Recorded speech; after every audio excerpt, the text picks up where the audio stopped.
Ta-da! Hello, everybody. Hello, Sebastian.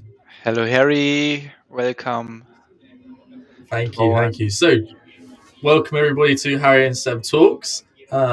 This is we like to say weekly, but it's been a couple of weeks since we last did the last one. But uh, podcast that we do, mainly based around like business, agencies, entrepreneurship, stuff like that.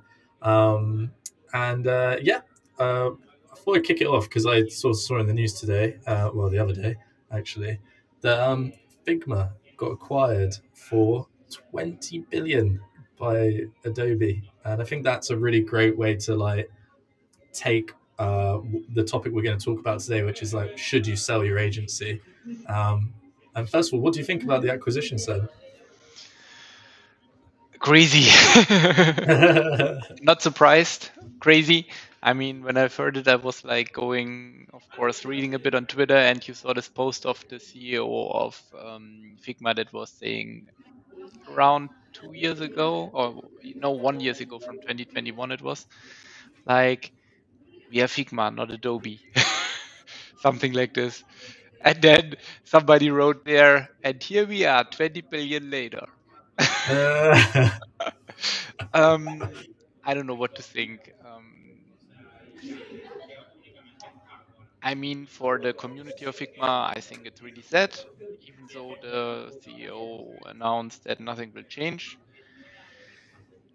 But the truth is, what we have seen for lots of companies that acquired, especially for Adobe, Microsoft, Google, and so on, they will be integrated in their tools, in their software, or they will be shut down.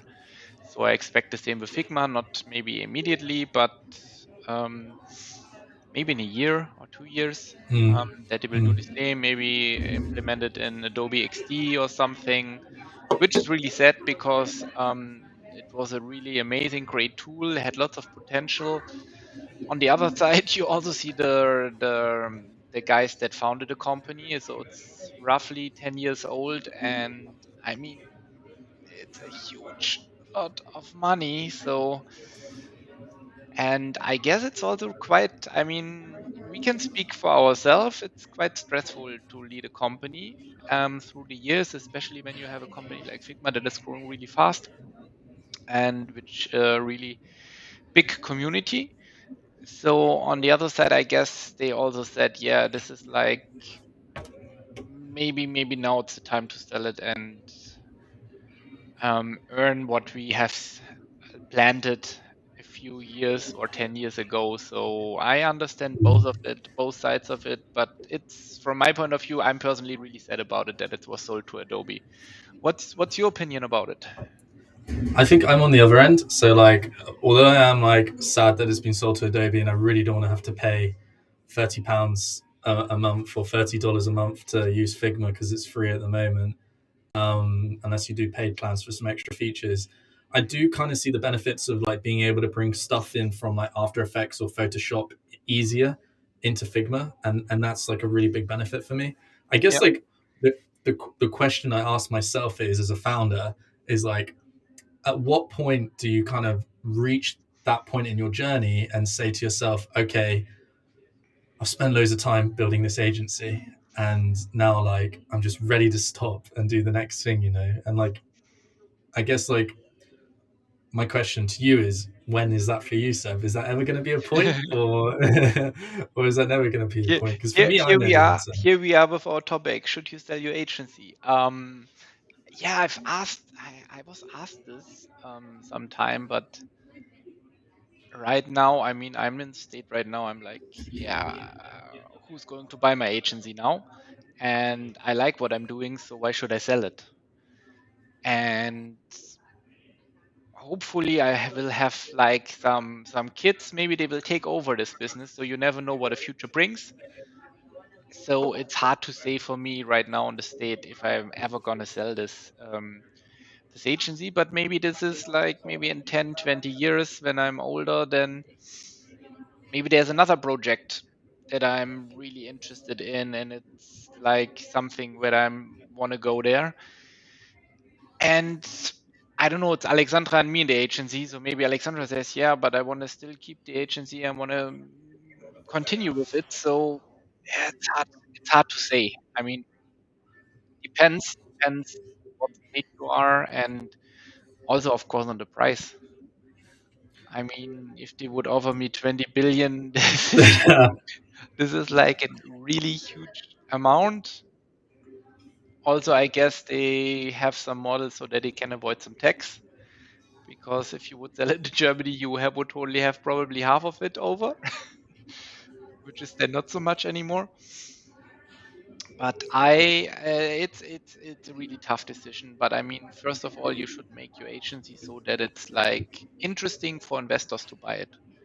I mean, if you what would have the goal to buy it, what would be some of those like pointers that you'd have to make it interesting? Off the top of my head, I know that like the clients that you have and the amount of money you're making is I mean, obviously one. I was 1 week ago at a company that is one of the biggest venture capitalists in Europe.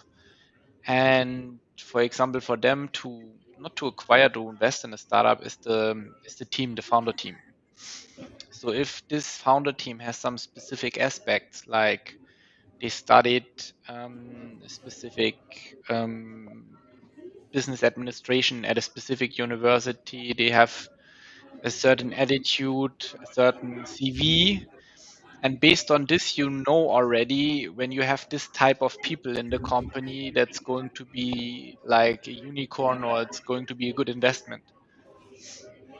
And the same I think goes for when you are acquiring an agency. You look also at the CV of the people that are there, because also the CEO of Figma will stay in the company because he has some features that the company needs. So this is one thing where the investor will look like, and of course he will look like at the growth, at the yearly growth of the company, quarterly growth of the company, and for an investor it's also the potential. What potential does it have in the next 3 to 5 years? And of course Adobe has probably some really smart guys that did the math and also analyzed the risk and came to the conclusion that might be a huge competitor. I mean, it's already a competitor, but maybe in the future it might be even worse. Yeah, So let's take the risk, buy this company, and it's from the market. I don't know if you saw the stock of Adobe went down almost by 20%, which is like insane. But long term, maybe it's a good investment for them because they know there is no other that can offer this product. And yeah, I agree. I think realistically, you have to think about like the processes and systems that you have inside your agency, and you have to yep, think about like is everything able, I guess, for you to be able to step away and yep, for it to run without you being there, because that's a really big important part. Like the companies don't want to buy you and the company, they want to just buy the company and the talent within it. So I guess like making sure that there's systems, cycles, and processes that allow everything to run without you being there. I mean, you're in Germany, Seb, right now, but I know your agency is running without you being there. I hope so. Yeah, right. And Just like, kidding, but yeah, exactly. That's the thing that the agency can run. And also, what customers do you have? Do you have contracts with them? How long are the contracts? What is the growth? The most important thing is always the growth, because this shows you the potential that this company that you acquire has. And the business exactly that. model, of course. How does the business model works? If you have a monthly subscription, it's much better than you have like just a one-time payment. Like when I'm looking at a Webflow agency and they only have one-time projects, so they're always on a hunt to get projects. It's for me as an investor, I would be like, I want something like monthly. So monthly subscription model, it's much nicer. Just looking as an investor, you know.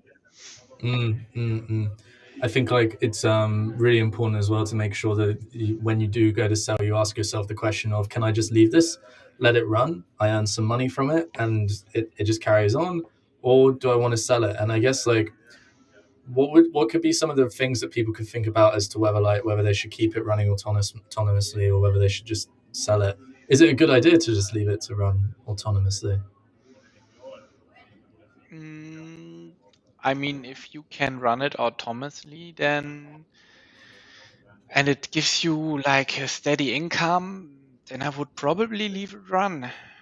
Mm, mm. Only if they would pay such a huge amount that I would say, yeah, with this money, I can build up the same thing by myself again and still have something over, you know? Sure, sure, sure. But Makes then perfect I need sense. also to get out of the company, and investors are not so stupid and let you out of the company. So um, I would probably rather go with leave it autonomously, find somebody that can take it over, and leave it like this instead of just selling it. Mm, mm. So we talked about a lot of things here. We talked about like making sure your finances are in place, make sure you have like systems and processes, make sure that it can run by itself without you. Um, how can people make like understand should they sell their agency that or not? If we came back to our like overall question, I think me personally to answer it first would be that Mhm. you need to understand what your goals are in life and understand like what kind of company you're building. You're building a company that's just going to take care of your lifestyle and you can just chill out and like Yeah, work and enjoy life, or like are you building something bigger? Do you want to become like the biggest marketing agency in the world, or do you want to build a product and like you see this as a way to generate some money so you can build yeah, a second business and funnel the money into that, and really figure it out.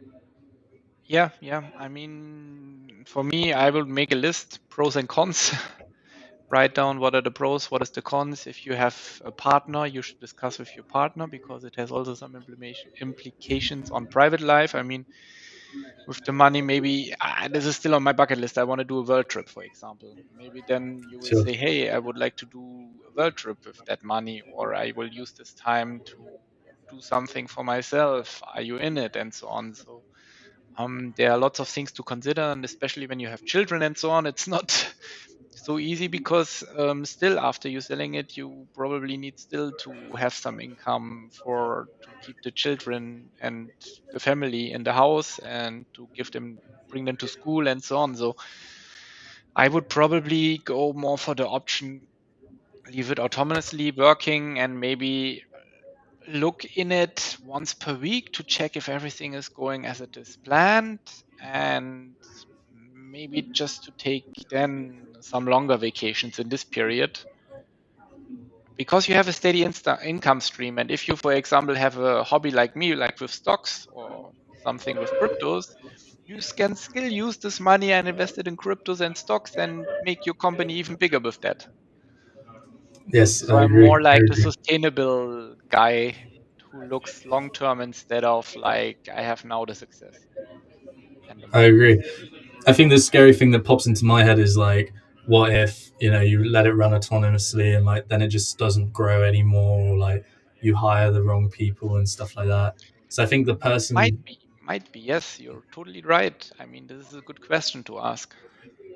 the person who leads it, I think that you choose has to be really good caliber. I mean, you're gonna have to pay them really good money either way, but they Well, they have to maybe be give really some good. shares from you. This is the other thing in order to have this person long term there. And if you, what I mentioned before already, if you, for example, have like a really big idea, I want to build this unicorn product that nobody has and I need some money for it. So best would be now to sell everything and go with this project. So be it, but make Yeah, how to make a decision, a considered yeah. decision, like based on maybe a pro and con list, so that you can say later if you are still if you would be unhappy with your decision, you can still say, yeah, but I did the list and that time I only had this knowledge. Now after this list, I can say, yeah, it wasn't a good decision, but based on my decision back then, that was a good decision, you know? I think it's a Because great, great, you need to be honest with yourself what and to your decision what you have done. great point. I wanted to. We're kind of coming towards the end, but I wanted to Yeah. ask you the question of, what would be the price, Seb, to buy RE7 right now if I wanted to buy it from you? How much would it cost I me? don't know. I need to ask my tax accountant. There are several procedures in order to this to calculate the value of RE7 because you have also to take in mind the future revenues and so on. I don't know. Maybe if you ask me nicely, 2 billion. I didn't say what currency. No, no, no, no. 2 billion, that'd be lovely. How about In you? pesos. Can you imagine you to selling your agency at one point? I could, and I think I would love to sell it for like five. I want to say between 1 and 5 million. I Mhm. know with the model that we're building right now, like the opportunity to get to that kind of revenue point is like really big. Yeah. Um, and like I would love, like, I think for me personally, my kind of goal is like I would always love like a way to position myself and move into Mhm. doing like a product based company or a SaaS or something like that. But to do it with all the knowledge that I have and some money ready to Yeah. invest to build that product, because a lot of the time people go down the VC route, and I think that can be great if you don't have the money. But if I could already have the money up front to like build a product with, I think that's like a much Would better be amazing. place. I mean, yeah. Yeah, yeah. So thank you so much for joining us in this episode. Keeping it a little bit more shorter this week. If you have any questions, you can pop them down in the comments, Yes, and Seb and I please. will be happy to answer them. As well as that, you can follow Seb on RE7. Just search that up on any of the social media channels. You'll RE7 be able to find him. Consulting, exactly. Yeah. And then, as well And as that, you can find him, Sebastian Bayer, on LinkedIn. yes, and Harry you find on imaginaryspace.co.uk or just look him up on YouTube, Instagram, TikTok, LinkedIn. I don't know if you still have Facebook, but you will find him for sure. Thanks so much. And So reach out to us. yes, yeah, yeah, exactly that. If you have any questions, we're always happy to answer. So until next time, thanks so much for watching this episode, and we'll see you again real soon. Bye. See you. Bye bye.